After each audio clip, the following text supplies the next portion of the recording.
had, really. They just said it all, right? It's just so great to come together and hear the music and see the smiles and to have an opportunity. I thank you so much for inviting me here. I was talking to someone the other day and they went, wait a minute, you own a winery and a dog kennel? It just kind of doesn't get better than that.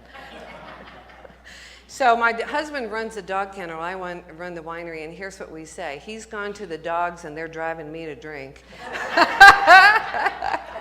Totally works for me.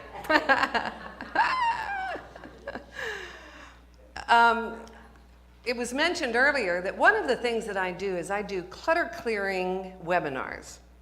And can I do a shameless plug? Yes. Is that okay? Yes. Okay.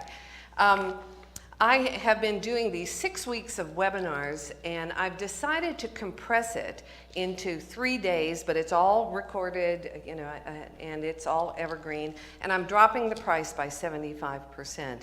So if you're interested, I'll just grab one of my cards out there and just send me an email, and we'll talk about it, okay? So, does anyone here have any kind of clutter in their life?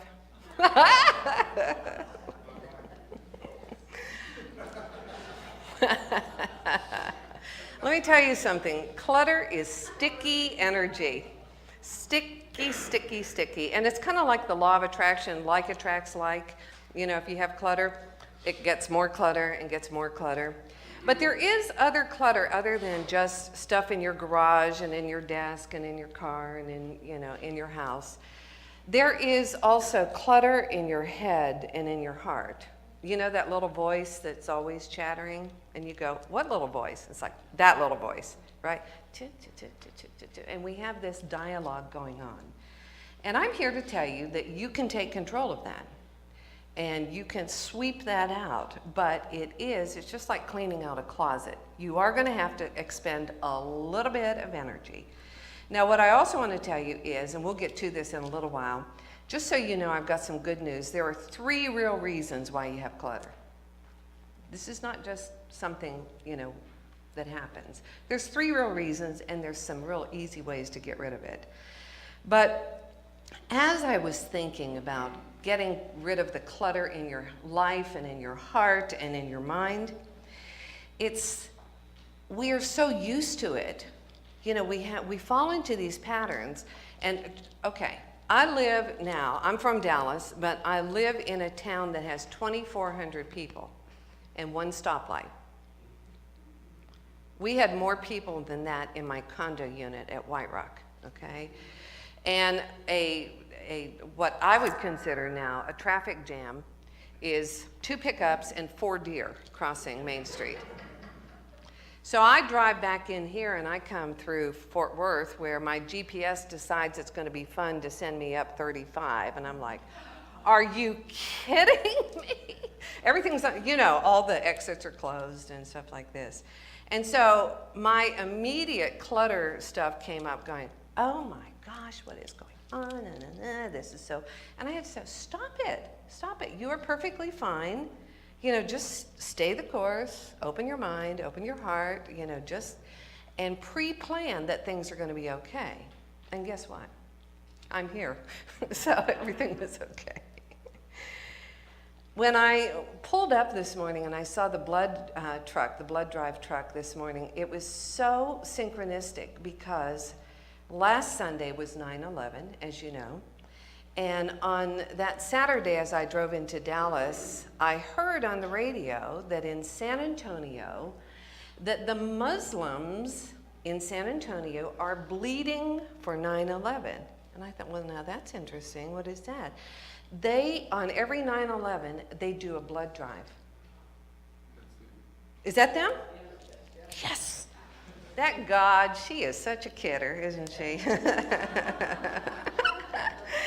But in addition to everything else, they do, they take care of people, they, as a community, and they feed the homeless, and they do clothing drives. So what I want you to know is all the little clutter in your head around 9/11, I'm just going to encourage you, don't believe everything you think. Don't believe everything you think, because, and this comes with a caveat and a warning, new thoughts are going to change your life. You're going to have to give up your old circular thoughts about this, that, and the other. But I want you to know that as you give up your thoughts, as you change that and you redirect your beliefs and you redirect your power to more inclusiveness and more love and more understanding, everything in your life becomes easier. Everything, as I teach people in my clutter clearing, everything that you have in your life has an energy field. And that's the truth. It has an energy field of memories, of price that you paid for it. It has an energy field of somebody who gave you something. You know, everything in your life has an energy field. And that goes for your thoughts and your beliefs too, in your mind and in your heart. And I also want you to know that a belief was once a little weak thought that floated through your mind, and you said, I'll buy that. You stuck it in there. And then somebody else, because you didn't come into this world with that tattooed on your foot, just so you know. You weren't born in unity. You weren't born a Muslim. You weren't born a Roman Catholic. You weren't born a fundamentalist. You weren't born a Democrat. You weren't born a Republican. You were born as a free and independent creator. But things come along, and people that we love and people that we respect, and we go and they say something with conviction, and we go, I'll buy that. We pop it in there. And I got to tell you, sometimes these things serve us, and sometimes they don't serve us. But there is a wonderful little book by James Allen that's called As a Man Thinketh. It's only 30 pages long. Yeah, it's good, right? 30 pages long. It was published 104 years ago. And it is extraordinary because and I picked out two little quotes. One was, self-control is strength. Self-control is strength. I'm in charge of myself. I would love to fix everybody else, but I can barely fix myself. I'm serious. If I want to lose 10 pounds or I want to learn Spanish, you know, I can't ask somebody else to do that for me. I have to do it for myself. But here's what James Allen also said. He said, a man's mind may be likened to a garden, which may be intelligently cultivated or allowed to run wild. But whether cultivated or neglected, it must and it will bring forth. And if we consider that our mind is a garden, we also have to consider that we are the fruits of that garden and we are the master gardener. It's a whole process that we are involved from the beginning until the end. So I want you to look at your life. You know, we say that we understand that thoughts are things, that our words are powerful and they create. And I say, nonsense. We don't know that for a minute, because if we did, we would say things and we would do things differently. What if everything that you said that fell out of your mouth created a thought form that you could see? I don't know about you, but I would not be real happy to have everyone see what I'm thinking all the time. But in reality, our words and our thoughts and our beliefs and our actions and our emotions are literally creating our experiences. Now, I don't know if I should say this in a unity church or not. But, you know, I see people who spout, you know, chapter and verse about the law of attraction, about the Fillmores, and about, you know, this, that, and the other, and spiritual oneness and awareness. And their lives are a train wreck. They are. They're sick, they're poor, they're grumpy, you know. They don't have 2 dimes to rub together. They are not prosperous. And I'm telling you, that is your birthright. When you get rid of all the clutter in your life, and trust me, I have been poor and I have had money, and having money is a whole lot more fun. Money will not make you happy, but I promise you, if you are happy, it will bring you money and prosperity. And why suffer? I'm serious, why suffer? put yourself on that path of awareness and oneness and gratitude and power, and get out of your old rut. You know, I just don't have anything, and I don't know why that other person always gets the breaks and gets the job, and look at those people who live in that big house. And trust me, I don't live in a big house. I live in a small town, but I live in a nice house. But the house is the manifestation of our happiness and our joy and our love and our spiritual awareness. So I want you to get inside your own mind and clear out the clutter that is bringing you down, because self-control is strength. When you start hearing yourself thinking those same thoughts over and over and over again, I want you to stop and say, is this true? Is this true? Is this my truth? And if it isn't, I'm going to invite you to get rid of that clutter, and to replace it with something that is the truth. I got to tell you, I'm not up here just preaching at you, because this past year has kind of been a roller coaster for my husband and I. A year ago, over Labor Day, he had a blocked bladder, and then and they couldn't do anything because we live in a small town. They said, well, we'll do something at the end of the month. But the next weekend he had a heart attack. And then they said, well, we can't do anything for a year because you're on blood thinners. So, okay. So we just dealt with that. And then 3 weeks ago, he had surgery to unblock the bladder. And everything was perfect. No pain. Everything's great. And then the doctor said, oh, we're just going to send this tissue off. We don't think anything's wrong, but we're just going to send it off to pathology because we have to. And it came back 80% cancerous cells.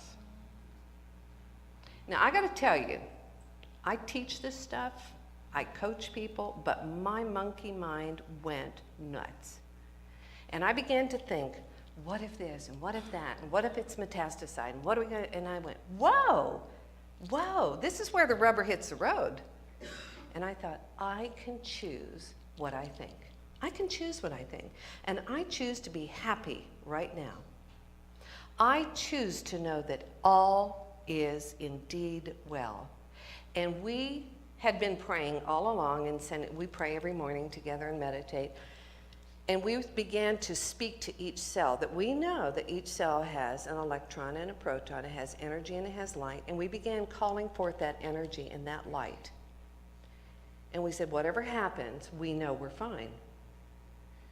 So I had this crazy thought. So 2 Fridays ago, Joe had to go in, 2 Thursdays ago, he had to go in and get a CAT scan and a bone scan. And that'll bring you to attention. And Friday, he went to get the results. And so I had this crazy thought. I kept saying, I'm just going to see his urologist saying, we don't know what happened, but you don't have cancer. Guess what happened? He went in on Friday. He pulled out the radiology things, and he said, you know, the radiologist said that there's a couple of spots here that look suspicious, but you know, I don't think that's true. I think that we accidentally got all the cancer when we took that blockage out. We can choose what we think. We can you imagine if I had focused on, oh my God, and this and that, and you know, I chose to be happy, and Joe chose to be happy. So my point is this: no matter what the circumstances, and those would have been really good circumstances, I would have said, well, heck yeah, we're going to be worried. Heck yeah, we're going to, you know, fret over this. But neither one of us did that. And he is perfectly fine.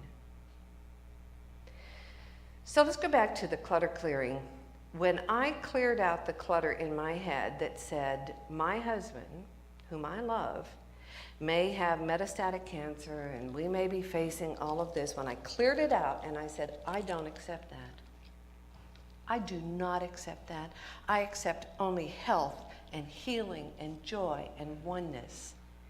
That is exactly what had to happen. Now, I am not standing here telling you that if somebody has had a cancer experience that they were thinking bad thoughts. Absolutely not. Because we go through things that give us individually an opportunity to learn and to grow. So I am not shaking my finger at anybody, okay? But what I'm saying is, in the midst of whatever you're going through, you can choose to be happy, and you can change your thoughts. Because when you are not doing that, when you are just flowing along with all the negative stuff, don't you feel discouraged and weak and angry and frustrated and helpless? That is not the Spirit of God. That is not what you are called to do. Now, I want you to think about your continual chatter about things, because we say, oh, yeah, Jeanie, I know this stuff. So let me just trigger you a little bit. How about that election coming up? Everyone has an opinion about that, right? And how does that make you feel? Well, you know. And let me tell you something. Keep your opinion to yourself. Your opinion is just something that you said along the way. Oh, yeah, I'll buy that. It does not mean that it's necessarily true, but it could be your truth, and that's okay. But what I want to remind you of is that Abraham, you know Abraham Hicks, they say that often the person who's getting the most negativity and the most anger against them are the ones who win, because they have the most energy coming. So if that doesn't sober you up, I don't know what will. Choose you this day, right? What are you going to think about? Here's my suggestion. How about praying for these candidates? They are eternal, creative children of God. How about praying for them? How about asking the God Spirit to reign and to direct things in a way that is for everyone's highest good? How about that? What a concept, huh? So I promised you that I was going to tell you that there are 3 real reasons why we have clutter in our lives and in our homes and in our yards and in our heads. There are 3 real reasons. Number 1 is procrastination. You know, I'll get to that later. I'll do that later. I'll forgive that candidate after the election. That's not what works. The second one is indecision. It's the old, I just don't know what to do. I don't know where to start. I just don't know what to do. And the third one is guilt. Guilt is, how in the heck did I end up with this stuff, and what am I going to do about it, right? So you can see how this comes into play with clutter in your physical life, or in your spare bedroom, your garage, or your yard. And you all have heard, you know, we want our life to change, but we don't want to change our lives. We just want everything else to change. So we put it off. We put it off. I'll get to that later. I'll clean out that room. I'll clean up my thoughts. I'll stop talking about my health. And you know, I call it our old delicious stories. It's the one that has drama and intrigue, and everyone goes, ah! You know, and I've told you all before that I have, and I don't tell this story anymore. It used to be my favorite story in the world. And I would go, but it's true. I've broken my back twice. And I loved to trot that story out. You know, someone would say, oh, my husband was skiing and he broke a leg. And I was like, oh, that's terrible. That is just terrible. But let me tell you something. I've broken my back twice. Here's the problem with that, is that in order to keep telling that story, I had to be in pain. That's the truth, because I had to keep that story intact. And I ripped my ear off, and I broke my scapula, and all the bones in this wrist, and my ankle, right? At age 24, I could barely get out of bed. I had a toddler, and I could barely get out of bed in the morning. And I finally woke up one day, and I said, this is bull. I just want you to know, I spoke last week at Unity of Arlington, and I actually said the whole word. And they said if you curse in church, you have to say holy. So I said, holy, holy, holy. But I said, I don't want to live like this.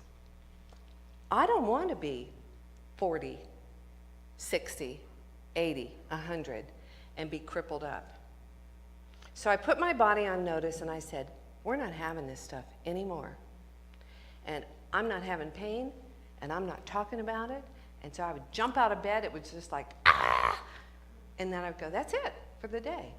Now, the hardest part was giving up my story, because someone would say something about, oh my gosh, and this happened and that happened, and I would go, yeah, that's very interesting. I gotta go. You know, because I couldn't trust myself not to tell my story. But the clutter in my head, I had to clean that out, and I had to stop telling my story, and then I had to devise a new story. I am healthy. I am strong. I am 100%. I have energy. And I promise you guys, I take cases of wine, I sling them around like nobody's business, and I have no back pain. None. As a man thinketh, as we speak, as we clean that up. I just gave up procrastinating around. I'll give up that story later. No, let's do it now. Then the indecision. Well, if I don't tell that story, who am I? What am I going to be? What am I going to talk about? How about let's just talk about good things? How about lifting people up? How about talking about how healthy and strong and happy? How about that? And then guilt.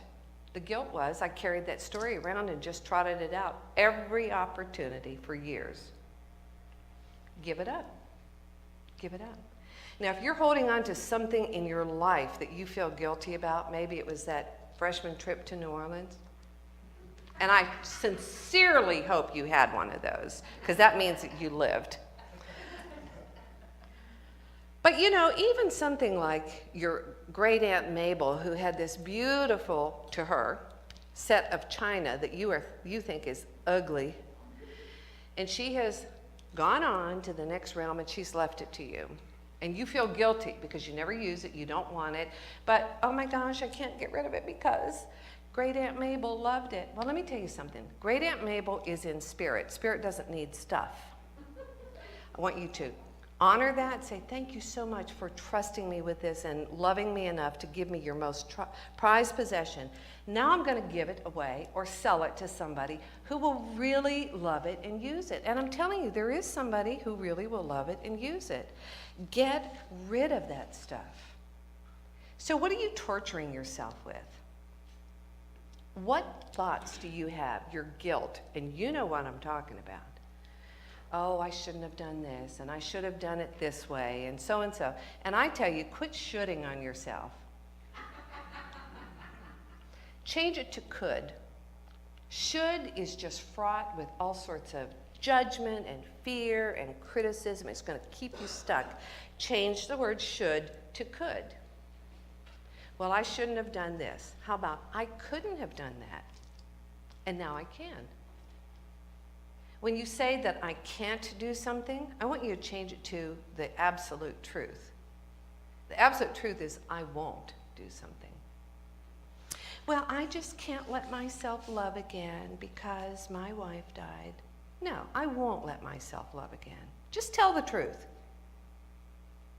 Give it up. Change your words. Change your life.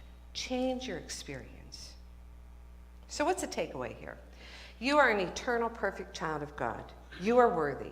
You deserve all good things. You don't need to wait. You can choose to have everything that you want right now. Oh no, it's too late. It's just too late. No, it isn't. It is not too late unless you say so. And that's what I tell my clients too many times. I'm tough on them.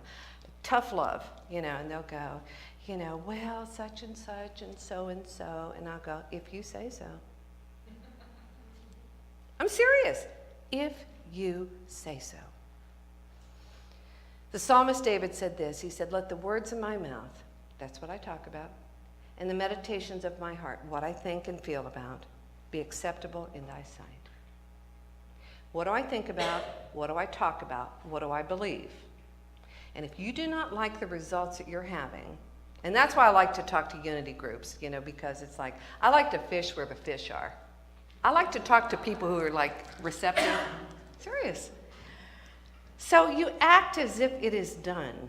You act as if, and that's the thing that Joe and I had to go through with his health challenge. We had to act as if it was done. We acted as if we were going to get a clean bill of health report from the doctor. And guess what? We did. We did. So if you truly believe that you were a worthy child of the Creator and you were deserving of all good things, like a good, loving, close relationship, wouldn't you approach potential partners with that mindset? Instead of, oh no, all men are jerks. They're not. Men are fabulous. Oh, all women are needy. They just want my money. No. I mean, if you really believe that you could have whatever you want, you would do things differently. You would give up your old, delicious stories. I want you, as we close, I want to give you a very simple exercise. Has anyone ever heard of Marissa Peer? No? She is a world-renowned hypnotist and a life coach, and she works with the royal family, and she's from England. She works with the royal family members. She works with the A-listers in Hollywood, and then she works with people like you and me. And one of the things that she said was, the biggest disease affecting humanity today is the belief that I am not enough. And it doesn't matter what your social strata, what if you're well-known or not well-known, we all walk around going, oh, and I'm telling you, society is here to feed that insecurity. Consume more, buy this, drive this car, wear this makeup, whatever it is, because guess what? You're just not enough. But how about if I tell you something? You are enough. You have always been enough. And one thing that she says is to take little Post-it notes and write I am enough on it and put it everywhere that you can see it. Put it in your car, put it in your bathroom, put it by your door, make your screensaver, make your little telephone screensaver, I am enough. I have a young lady in Dallas that I've been working with who lost her job 6 months ago, and she's really been struggling with, all kinds of things, problems, drinking and drugs and all kinds of stuff. And I got her to do this, I am enough. And I was out of town, and she even texted me pictures of I am enough all over her place, which I thought was fabulous. Well, as we began to work together, she, out of the blue, just spontaneously decided to call up the boss who had fired her in March to just thank this woman for having trusted her before. She just decided to change her story. Well, guess what? The woman offered her a job back. Now, how often does that happen, right? She gave up her story. So what I want to do, let's just do a little exercise. I'm going to move this. I want you to tap your thymus right here in the middle of your chest. You can feel it. If you just kind of poke around, it feels a little sore, okay?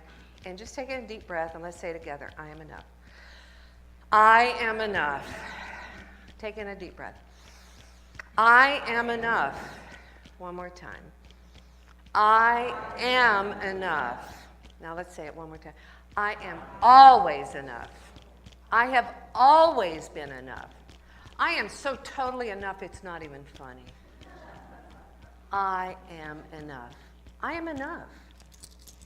As a perfect child of God, we are enough exactly the way we are and exactly the way we are not. So get rid of that clutter, give up your stories, give up your old drama, let go of your procrastination. Well, I'll do that later, Jeanie. How about today? How about now?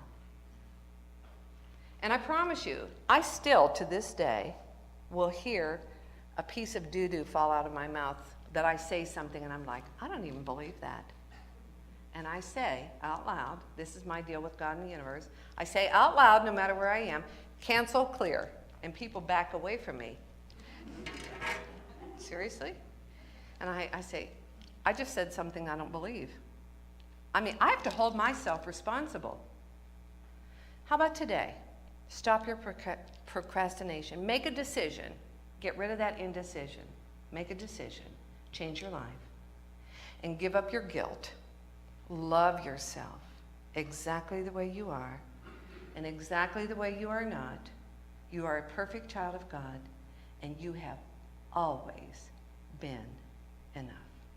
Thank you so much. Thank you.